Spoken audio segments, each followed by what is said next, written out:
Chapter 8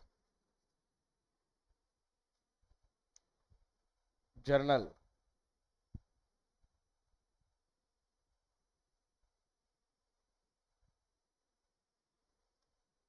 ये क्या है? एक बुक है, बुक्स ऑफ अकाउंट बोलते हैं, तो ये भी जर्नल भी एक बुक है, प्राइमरी बुक। प्राइमरी बुक क्यों बोलते हैं? क्योंकि सबसे पहले कोई फाइनेंशियल ट्रांजैक्शन जब होता है तो इसी में रिकॉर्ड होता है, for the purpose of recording transaction.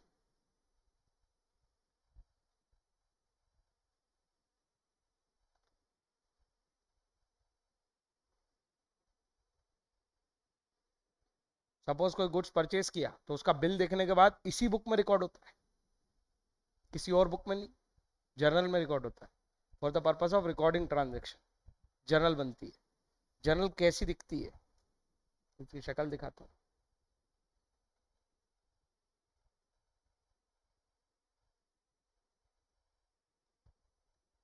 Accounts में कुछ भी रिकॉर्ड करना है, उसके दो नेचर है। क्या नाम है उन नेचर के? हाँ, वो वही काम करते हैं इंक्रीज डिक्रीज करने का। तो रिकॉर्डिंग, वो उनको साइड्स भी बोल सकते हो। तो एक साइड है डेबिट और एक साइड है क्रेडिट। लेजर की बुक का तरीका अलग है बनाने का। उसमें कैसे बनती है बुक? ऐसे, उसमें इधर डेबिट लिखते हैं, इधर क्रेडिट लिखते हैं, इधर भी पर्टिकुलर आता है, इधर भी पर्टिकुलर आता है। ये लेजर है, ये बाद में बनाएंगे। अभी केवल क्या सीख रहे हैं? जर्नल। जर्नल में एक ही पर्टिकुलर आता है, यहाँ। और दो साइड बनाते हैं, कैसी? एक के बाद एक साथ में, डेबिट और क्रेडिट। समझ में आ रही बात? ऐसा फॉर्मेट बनता है।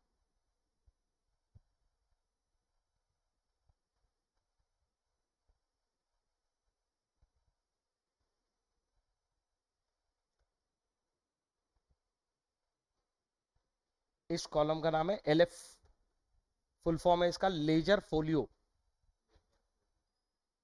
जो एंट्री यहां लिखी जाएगी, अच्छा इसमें एक एक कॉलम और है।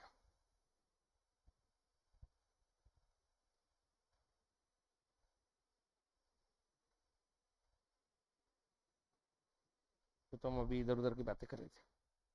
डेट। तो टोटल इतने कॉलम है इसमें। किस तारीख को ट्रांजेक्शन हुआ वो करो, ट्रांजेक्शन को रिकॉर्ड करो यहां, और उसका अमाउंट लिखो यहां। समझ में आई बात? ये जो कॉलम है एल एफ, ये क्यों बना दिया? इसका रेफरेंस देने के लिए। जैसे एक तुम्हारे पास कॉपी है, एक तुम्हारे पास किताब है। कॉपी पे पेज नंबर डाल रखे हैं, किताब में भी पेज नंबर है। तो उस कॉपी में किताब का रेफरेंस डाल सकते हो, किताब में उस कॉपी का रेफरेंस डाल सकते हो। ये समझ आया? तो लेजर फोलियो, फोलियो मतलब होता है page number, L F number. Ledger folio मतलब लेजर बुक में कौन से पेज पे ये ट्रांजेक्शन दिखेगा, वो यहां पे रेफर करके रख लेते हैं। ये समझ में आया कि नहीं आया? हमें क्या लिखना पड़ेगा इस कॉलम में? कुछ भी नहीं। हम कुछ नहीं लिखेंगे, कॉलम बनाएंगे। क्यों नहीं लिखेंगे? हमें ये बताना है कि हमें ये कॉलम के बारे में पता है, पर हमारे पास तो कोई ऐसी दो किताबें नहीं, हम तो केवल क्वेश्चन का आंसर कर रहे हैं। तो अपने पास तो कोई लेजर बनी हुई नहीं है, तो हम कहां से लिख देंगे लेजर फोलियो नंबर? पर कॉलम बनाना है। ये समझ में आई बात? डेबिट और क्रेडिट में तो रुपीज आ जाएंगे, मॉनेटरी वैल्यू में मेजर होते हैं, तो जितने रुपए का ट्रांजेक्शन है, डेबिट भी उतना ही होगा, क्रेडिट भी उतना ही होगा, इनफ्लो जितना उतना ही आउटफ्लो। अरे ये तो समझाएगा ना, डबल एंट्री सिस्टम। तो हर ट्रांजेक्शन का डेबिट भी आएगा, हर ट्रांजेक्शन का क्रेडिट भी आएगा। कैसे होता है वो रिकॉर्ड, वो अब बताता हूं।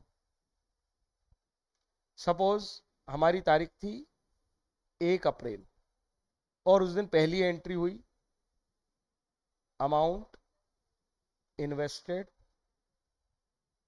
Bye honour ₹1,00,000। पहले तो ये इंफॉर्मेशन क्या समझा रही है हमें? बताओ क्या समझा रही हूँ? पहला काम होता है इंफॉर्मेशन को इंटरप्रेट करना।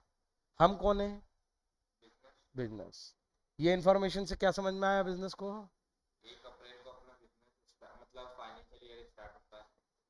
अरे यार, ये 1 अप्रैल को ये इन्फॉर्मेशन मिली, इससे क्या समझ में आया? 1 अप्रैल को इन्फॉर्मेशन, कैपिटल मिला सर 10,000। ऑनर से 10,000 नहीं है ये? हाँ, 10,000 ही लिखा है मैंने, हाँ 1 लाख, कोई बात नहीं, वो उधर आ गया। नहीं। एक सेकेंड।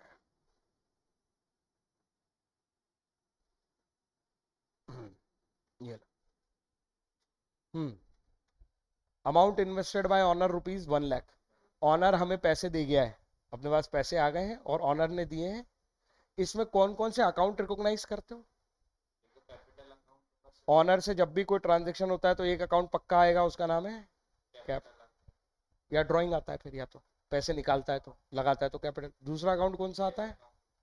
पैसे आते हैं या जाते हैं, यहाँ पे आ रहे हैं ना पैसे, कैश अकाउंट। फिर मैंने ये सिखाया था, ये चैप्टर नंबर पिछला जो चैप्टर हमने सीखा उसमें सीखा था ये। फिर इसकी कैटेगरी डिसाइड करते हैं। क्या है कैपिटल की कैटेगरी? कैटेगरी को क्रेडिट बोल रहे हो? चार ही होती है कैटेगरी, नाम चाहे जितना है, कैटेगरी चार होती है, नेचर दो होते हैं। हाँ। लाइबिलिटी, उसका बेसिक नेचर क्या होता है? लायबिलिटी का बेसिक नेचर सर होता है क्रेडिट। दूसरा है कैश, इसकी कैटेगरी क्या है? कैश की कैटेगरी है सर एसेट। और टेबल याद आ रही है, ऐसे ही करा था, अकाउंट फिर कैटेगरी, हाँ एसेट। ये सब दिमाग में करने लगोगे अभी, लेकिन शुरुआत में थोड़ा सा स्लो जाओ। हाँ, असेट, असेट का नेचर क्या है? डेबिट। फिर अपन ये देखते हैं कि ये तो कैटेगरी हो गई, इनके नेचर भी पता है। फिर ये इंक्रीज हुआ कि डिक्रीज हुआ, ये देखा था ना, याद करो, एक कॉलम बनाया था इंक्रीज डिक्रीज। तो बताओ इंक्रीज हुआ कि डिक्रीज हुआ? ये सर लाइबिलिटी इंक्रीज हुई, असेट। असेट भी। ये अकाउंटिंग क्वेश्चन से भी ज्ञान ला सकते हैं, जब दो साइड है, लाइबिलिटी एसेट अपोजिट है, लाइबिलिटी बढ़ेगी तो या तो दूसरी लाइबिलिटी को कम होना पड़ता है या कैश को बढ़ना पड़ता है। ये कौन सी वाली इंफॉर्मेशन है जिसमें असेट, लाइबिलिटी और असेट दोनों बढ़ रहे हैं, तब मैच हो रहा है? अभी तक जो सीखा वो सब लग रहा है। अब बताओ, फिर उस चैप्टर में और क्या सीखा था? ये डेबिट क्रेडिट रूल्स वाला चैप्टर है। तो किसको डेबिट करेंगे किसको क्रेडिट करेंगे? मैंने कहा था सेम नेचर से इंक्रीज और अपोजिट नेचर से डिक्रीज। तो बताओ, लाइबिलिटी इंक्रीज करना है तो क्या करेंगे, और असेट इंक्रीज करना है तो क्या करेंगे? तो ये 1 लाख रुपए से क्रेडिट हो जाएगी, ये 1 लाख रुपए से डेबिट हो जाएगी। मैंने पूरा कॉलम नहीं बनाया, पर सब आइडेंटिफाई किया, कैटेगरी, उनका नेचर, फिर वो इंक्रीज हुआ या डिक्रीज। यही मॉडर्न अकाउंटिंग मेथड है ना, डेबिट क्रेडिट करने के रूल। एक दूसरी मेथड थी, उसमें हम अकाउंट, ये कैपिटल अकाउंट पता है पर्सनल नेचर पे आता, फिर हम रूल लगाते, debit the receiver credit the giver. फिर कैपिटल, ऑनर देने वाला है, गिवर है, इसलिए क्रेडिट। ये रियल अकाउंट में आता, रियल का रूल लगाते, debit what comes in credit what goes out. ये कम्स इन है इसलिए फिर डेबिट हो जाता। उस रूल से भी यही आंसर आता। मैं बस एक बार वेरीफाई करा रहा हूँ, दोनों रूल लगाना नहीं है हर बार, स्लो चल रहा है अभी, शुरुआत है इसलिए। सीधे मॉडर्न अकाउंटिंग मेथड लगाओ, कैटेगरी पता है, नेचर पता है, इंक्रीज हो रहा है कि डिक्रीज, सेम नेचर से इंक्रीज, अपोजिट नेचर से डिक्रीज, बात खत्म। क्या समस्या है इसमें? अब इसको इसमें लिखना है, तो डेट में तो आ जाएगा क्या? 1 अप्रैल। सीरियल नंबर तो बनाया नहीं मैंने, कहाँ है? इसमें कोई सीरियल नंबर नहीं है। Date, particular, ledger folio, debit credit, खत्म। 1 अप्रैल को क्या हुआ? 1 अप्रैल को सर अरे हाँ, तो अब तो इसका कंक्लूजन बना लिया, ये अकाउंट क्रेडिट होगा और ये अकाउंट। तो इसको लिखते हैं ऐसे, पहले डेबिट को लिखते हैं हमेशा, एलएचएस साइड को, कैश अकाउंट डेबिट। फिर क्या लिख सकते थे? कैपिटल अकाउंट क्रेडिट, ऐसे लिख सकते थे। पर कन्वेंशन ये है, कन्वेंशन मतलब जो सब लोग फॉलो करेंगे वो नियम ऐसा है कि इसको लिखने का तरीका ये है, इसको लिखते हैं टू कैपिटल अकाउंट, और इसके आगे क्रेडिट नहीं लिखते। टू कैपिटल अकाउंट लिखने का मतलब ये है कि हमने इसको क्रेडिट किया है, cash account debit to capital account, इसको ऐसे पढ़ते हैं। क्रेडिट वाले को ऐसे लिख के क्रेडिट नहीं लिखते, क्या लिख देते हैं उसको, टू कैपिटल अकाउंट। यहाँ पे एक थोड़ा स्पेस छोड़ा है मैंने जानबूझ के, देखो थोड़ा गैप छोड़ा है, कैश अकाउंट डेबिट टू, ये कैसे लाए अपन, कैपिटल क्रेडिट हुआ है और कैश, तो हमने कैसे लिख दिया, cash account debit to capital account, ये हुई रिकॉर्डिंग। अब कैश भी 1 लाख से बड़ा है और कैपिटल भी, ऐसे ट्रांजैक्शन होता है। फिर इसके बाद एक नरेशन लिखते हैं, नरेशन, इस अकाउंटिंग इंफॉर्मेशन के बारे में वही जो इंफॉर्मेशन आई थी ना उसको शॉर्ट में लिख देते हैं, कैपिटल या अमाउंट इन्वेस्टेड बाय ऑनर। तो रियल लाइफ में भी ये नरेशन ये बताता है कि यार ये ट्रांजैक्शन जो हुआ उसकी डिटेल क्या है, शॉर्ट में समराइज। और क्योंकि फिर याद करो मैंने ये सिखाया था कि जैसे ही ट्रांजैक्शन होगा वैसे ही रिकॉर्डिंग होगी प्रेजेंट टेंस पे, जबकि समरी तो किसी पीरियड के एंड पे बनेगी। तो इसको लिखते हैं बीइंग, इस नरेशन को लिखते समय क्या वर्ड यूज करते हैं, बीइंग। बीइंग वर्ड क्या दिखाता है, present tense. Being capital invested by owner, अभी अभी ऑनर ने कैपिटल इन्वेस्ट किए, ये रही उसकी रिकॉर्डिंग। ये समझ में आया या नहीं आया, पक्का?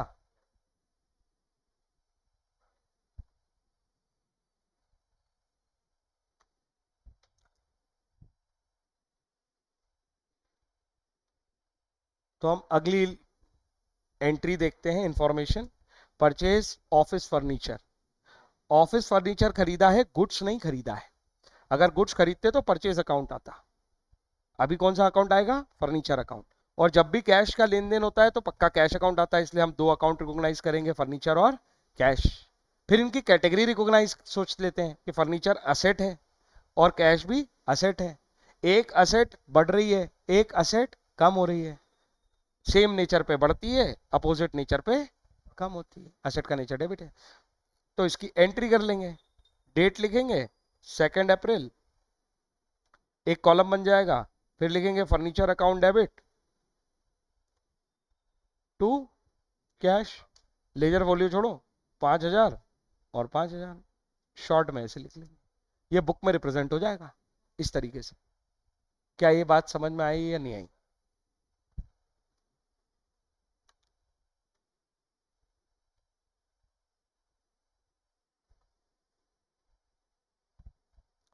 देखो ये सारे लगभग परचेस के केसेस हैं, ये सारे समझ में आ गए तो परचेस की कोई एंट्री समस्या नहीं करेगी। और अगर परचेस ऐसा समझ गए तो सेम तरीके से सेल चलता है। Goods purchase for 5,000,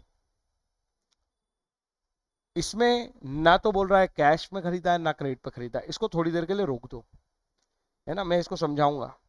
goods purchase in cash, clear है, कैश में खरीदा है। एक अकाउंट तो हमेशा पक्का आएगा, गुड परचेज करोगे तो परचेज अकाउंट डेबिट होगा, तो इसमें क्रेडिट कौन हो जाएगा, कैश अकाउंट आ जाएगा क्रेडिट होने के लिए, क्योंकि वो कम होगा तो वो क्रेडिट हो जाएगा। गुड परचेज इन क्रेडिट, यहाँ क्लियर है, जितना क्लियर ऊपर था कि ये उधार पे ही खरीदा है, तो क्रेडिट होने के लिए कौन सा अकाउंट आएगा, पैसे तो दिए नहीं है कि कैश अकाउंट आ जाए, पैसों का तो लेन देन ही नहीं हुआ ना, सामान लाए उधार पे लाए, पैसे ना दिए ना लिए, तो कैश अकाउंट तो आना नहीं है। क्यों नहीं आना है उसका लॉजिक समझ लो। कौन आएगा सर, उधारी आएगी, उधारी मतलब लायबिलिटी। अब वो नाम नहीं है उस पर्सन का, होता तो मैं पर्सन का नाम लिखता, नहीं है तो हम एक जनरल नेम लिख लेते हैं कि भैया ऐसे लोगों को हम बोलते हैं क्रेडिटर, इस टाइप के लोगों को हम क्रेडिटर बोलते हैं, वो क्रेडिट हो जाएगा क्योंकि वो लायबिलिटी बढ़ जाएगी, इसलिए वो क्रेडिट हो जाएगा, जस्टिफाई भी हो गया। अब आता है goods purchase from Ram on credit, बिल्कुल क्लियर है कि राम से क्रेडिट पे खरीदा है, तो अब मेरे को क्रेडिटर लिखने की जरूरत नहीं है, जब उस प्राणी का नाम पता है तो उसके नाम से मेरी बुक में लायबिलिटी आएगी राम अकाउंट, और ऑब्वियसली वो क्रेडिट होगा। ये मेरे क्रेडिटर का नाम पता है तो नाम, नाम नहीं पता है तो क्रेडिटर, इसमें भी कोई समस्या नहीं थी तुम्हें, ये भी समझ में आ गया था। उसके बाद आता है गुड परचेज फ्रॉम राम, इसको भी थोड़ी देर के लिए छोड़ता हूं और नीचे को भी क्लियर कराता हूं, जो तुम्हें समझ में आए बस मैं एक बार क्लैरिटी दे रहा हूं। Goods purchase from Ram against cash, ये अगेंस्ट कैश क्लियर कर रहा है कि भैया पैसे दे के सामान लाया हूं, भले ही वो इंफॉर्मेशन दे रहा है कि मैं राम से लाया हूं, पर क्या मेरी किताब में राम का नाम लिख के रखूं, इससे कोई फ्यूचर में लेन देन बचा है क्या? जब फ्यूचरिस्टिक लेन देन नहीं है तो ये मेरी लाइबिलिटी तो है ही नहीं। इसको पढ़ के साफ समझ में आ रहा है कि गुड्स परचेज किए हैं, खर्चा हुआ है और पैसे दे आए हैं, पैसे दिए आए हो तो पक्का कौन सा अकाउंट ही आएगा, कैश अकाउंट। राम का तो सवाल ही नहीं होता, वैसे भी राम से कोई मेरा लेन देन ही नहीं है फ्यूचर का, तो यहाँ पे कैश अकाउंट आएगा, वो क्रेडिट हो जाएगा। अब इन दोनों पे मैं जो समझा रहा हूं उसे ध्यान से समझना। ये है गुड्स, पांचवी entry, goods purchase from Ram 5,000। Question ये नहीं बता रहा कैश में खरीदा है राम से या क्रेडिट पे, पर वो ये बता रहा है कि मैंने राम से खरीदा है। ऊपर वाले क्वेश्चन 1 को देखें, यहां भी नहीं बता रहा वो कैश में खरीदा है या क्रेडिट पे, पर वो किसी का नाम भी नहीं दे रहा है। जब वो नाम दे रहा है तो इसका मतलब है कि इस व्यक्ति के नाम से लेना देना है। हमारी बुक इसको क्रेडिट मानती है। जब तुम्हें नाम दिया और ये ना बताया जाए कि कैश है कि क्रेडिट है, तो हमेशा क्या अज्यूम करोगे, वो नाम इसीलिए दिया है कि तुम वो अकाउंट यूज करोगे, इसीलिए वो नाम दिया है। इसलिए हम यहां पे क्या लेंगे, राम अकाउंट, और इसे क्रेडिट मानेंगे। मेरी बात समझ में आई या नहीं आई? उसने नाम दिया है ना, तो ये अज्यूम करो वो नाम दिया ही इसलिए क्योंकि उस नाम को यूज कराना चाहता है। मतलब ये उधार पे खरीदा, कैश तो है ही नहीं, नाम कैसे यूज होगा उधारी वाले केस में। तो जब नाम आए, कैश नहीं है, और ये इंफॉर्मेशन भी नहीं है कि ये क्रेडिट है कि कैश है, तो हम अज्यूम करते हैं, मानते हैं ऐसा कि ये उधारी वाली कहानी है। यहां पे भी मानना ही पड़ेगा क्योंकि वो कुछ बोल तो रहा ही नहीं है। बाकी सब केसेस मानने वाले नहीं थे, ये दोनों केसेस अजम्पशन के थे। ये भी अजम्पशन पे है और ये भी अजम्पशन पे है। हमारी बुक कह लो, कोई और बुक कह लो, सारी अकाउंटिंग की बुक्स यही अजम्पशन लेंगी कि नाम दिया है तो उधारी वाला मामला है। अगर वो क्लियर नहीं कर रहा है कैश है कि क्रेडिट है, या तो वो क्लियर कर दे, ऐसे नाम दे दे और क्लियर कर दे, नाम दे दे और क्लियर कर दे। क्लियर कर देगा तो हम क्रेडिट या कैश मान लेंगे, पर नाम के साथ वो क्लियरिटी नहीं देता तो मुझे कुछ सोचना पड़ेगा। तो नाम दिया है ना उसने, तो क्रेडिट मानूंगा। और अगर फिर वही है, क्रेडिट और कैश कुछ नहीं दिया फर्स्ट वाले केस में, अजम्पशन ही लेना है। सुटेबल अजम्पशन क्या है यहाँ पे, जब अजम्पशन लेना होता है तो सेंसिबल लेना पड़ता है। ऐसा नहीं कि कुछ भी ले लेंगे, सर हमको मानना है तो हम तो कुछ भी मानेंगे, ऐसा थोड़ी होता है। मानना है तो सेंसिबल तो मानो। यहां में क्या मन से नाम लिख लूं, कैश भी नहीं लिखा, नाम भी नहीं लिखा, तो फिर मुझे इसे कैश ही मानना पड़ेगा। कुछ सेंस समझ में आया कि नहीं आया? केवल 2 जगह अजम्पशन है, बाकी तो कोई केस ही नहीं हो सकता अजम्पशन का। नाम दिया है, कैश और क्रेडिट नहीं लिखा है, तो सेंसिबल बात क्या है, नाम इसीलिए दिया है कि यूज करो। नाम ही नहीं दिया और कैश क्रेडिट भी नहीं दिया, तो अब तो मैं कैश ही मानूंगा। ये समझ में आया कि नहीं आया? दोनों जगह अलग अलग मान लिया हमने अजम्पशन पे, क्योंकि सेंसिबल तरीके से चले थे। पांचवा और पहला, वहां क्लैरिटी नहीं है। वो डाउट, मेरी बात समझ में आई? क्रेडिट कौन से अकाउंट हो जाएंगे वो समझ में आया ना, situation depending on the situation. ठीक है, तो हमारा केस क्या है? हमारा केस है गुड्स परचेज इन कैश। उसके बाद अगला केस क्या आ रहा है, जो अभी तुम पढ़ रहे थे, पढ़ो अगली entry. Good purchase in cash में क्लैरिटी थी, चौथी एंट्री क्या है, फिर से पढ़ो। Purchase goods from Hari and company. 1 lakh रुपए का गुड्स खरीदा हरी एंड कंपनी से। फिर वही बात बताओ, क्या कहीं क्लैरिटी है कैश या क्रेडिट की? लेकिन उसने क्या दिया है मुझे, नाम दिया है, किससे खरीद के लाए हो, कौन सा परचेज। एक तो आएगा ही, परचेज गुड्स किया है तो एक, इसमें तो कोई डाउट ही नहीं है कि एक परचेज अकाउंट आएगा, वो एक्सपेंस होता है, उसका नेचर डेबिट होता है, खर्चा बढ़ रहा है तो मैं डेबिट कर दूंगा, इस पे तो कोई डाउट ही नहीं है। सवाल ये है कि दूसरा अकाउंट कौन सा आएगा, इसको उधार का परचेज मानूं कि कैश का परचेज मानूं? क्लैरिटी तो नहीं दे रहा है उधार का। उधार का मानेंगे तो क्या लेंगे, नाम है अपने पास, क्रेडिटर वर्ड नहीं आएगा। हाँ, वो है क्रेडिटर ही, उसकी कैटेगरी क्रेडिटर ही है, नो डाउट, सही है। लेकिन जब नाम दिया तो मतलब नाम यूज करूंगा ना उसका। क्रेडिटर, लाइबिलिटी बढ़ रही है कि कम हो रही है? बढ़ रही है। सेम नेचर पे बढ़ेगी, कौन से नेचर से? ये डेबिट हो जाएगा, ये क्रेडिट हो जाएगा 1 लाख रुपए से। ये आया, समझ आया अभी? नहीं तो कंफ्यूज हो जाते हैं। वो आगे देखो उसकी एंट्री सही है कि नहीं। और देखो narration, goods purchase on credit